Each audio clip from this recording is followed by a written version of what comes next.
एक objective question पूछा जाएगा, एक अपना फिल इन द ब्लैंक्स पूछा जाएगा और एक वेरी शॉर्ट आंसर 2 नंबर का क्वेश्चन आपसे पूछा जाएगा। तो सबसे पहले हम बात करते हैं कि इसमें क्या क्वेश्चन पूछने की संभावना है। तो सबसे पहले हम बात करते हैं रियल नंबर होता क्या है। एक तो इससे रिलेटेड अपने को पूछ सकता है कि सारे जो रैशनल नंबर्स और जो इरेशनल नंबर्स होते हैं उनका जो कॉम्प्लेक्स होता है, उनका जो संग्रह होता है वो अपना रियल नंबर्स कहलाता है। तो पहला क्वेश्चन अपने से यही पूछ लेता है कि आपको रैशनल नंबर और इरेशनल नंबर इन दोनों में से फाइंड आउट करवाएगा। तो चार ऑप्शन आपको देखने को मिलेंगे, इसमें से कौन सा परिमेय है कौन सा अपरिमेय वो आपको छांटना है। जैसे कि क्वेश्चन है कि आपको दे रखा है √10, √24, √35 और √121। आपको इसमें से बताना है कि इनमें से कौन सा इरेशनल है या इरेशनल नहीं है। तो जैसे इस क्वेश्चन में आपको बताना है कि कौन सा इरेशनल नहीं है, तो याद रखना √10 आपको सबको पता है इरेशनल होता है क्योंकि इसके फैक्टर 2 और 5 होते हैं।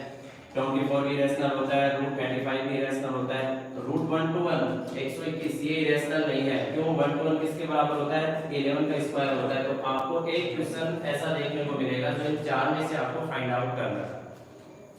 जैसे कि आप सबसे पहले हम बात करते हैं कि इस क्वेश्चन के लिए कैसे याद रखें। तो ध्यान रखना देखो दो तरीके के नंबर होते हैं, रैशनल और इरेशनल, परिमेय और अपरिमेय।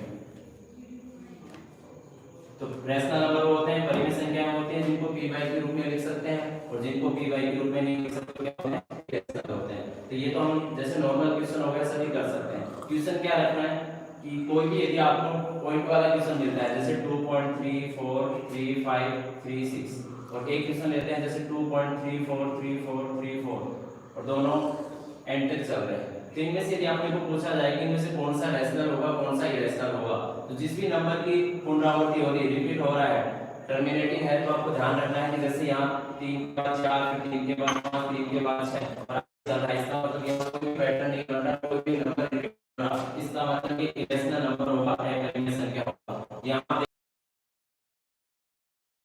तो जिस भी क्वेश्चन में पैटर्न बने तो समझ आ पैटर्न ये वैल्यू क्या होता है? अपरिमेय होता है, इरेशनल नंबर होता है। दूसरा जो पाई होता है इसका भी इंपॉर्टेंट ध्यान रखना, पाई एक इरेशनल नंबर है जबकि इसकी वैल्यू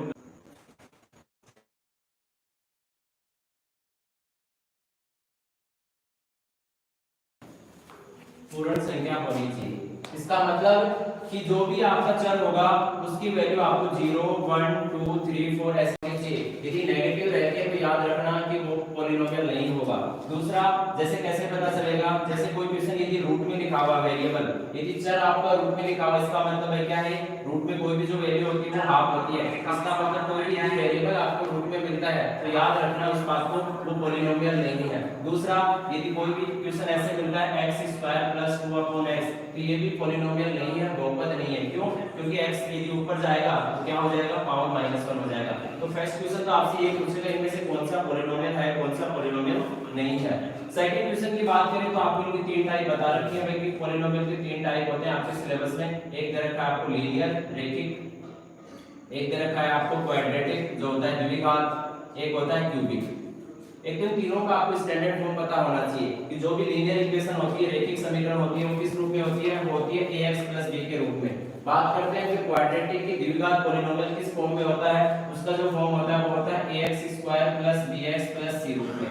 फिर बात करते हैं क्यूबिक की कि क्यूबिक किस फॉर्म में होगा, तो वो होगा ax3 + bx² प्लस का cx + d, जहां जो a b c d जो चारों वैल्यूज हैं ये रियल नंबर्स होते हैं, अपने वास्तविक संख्याएं होते हैं। तो दूसरा क्वेश्चन आपसे ये पूछ सकता है कि आपको चार क्वेश्चन देके इनमें से पूछ लेगा ऑप्शन में से, इनमें से कौन सा लीनियर है, कौन सा रैखिक है, कौन सा क्वाड्रेटिक है, कौन सा क्यूबिक है, इन तीनों में से। दूसरा आपसे पूछेगा, याद रखना कि जो लीनियर होता है इसमें जो जीरोस होते हैं तो 1 होता है, तो जिसकी जितनी पावर होती है उसके उतने ही जीरोस होते हैं। अब आपको पता है क्वाड्रेटिक में वेरिएबल की जो मैक्सिमम पावर है वो 2 है, तो इसके जीरोस भी 2 होंगे। यहाँ पावर मैक्सिमम 3 है तो 3 होंगे, और जो मैक्सिमम पावर होती है इसी को हम डिग्री बोलते हैं। ये भी दो बार रिपीटेड क्वेश्चन है कि कोई भी पॉलिनोमियल में इसकी डिग्री कैसे ज्ञात करेंगे। तो डिग्री का याद रखना है कि जो सबसे ज्यादा पावर होगी वेरिएबल में वो क्या कहलाती है? आपकी डिग्री कहलाती है।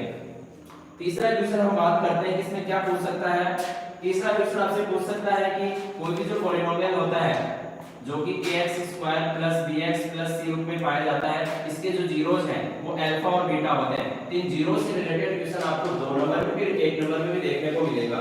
2 नंबर में क्या होगा, फिर इन दोनों के बीच में आपको रिलेशन पता है, इनके बीच में रिलेशन होता है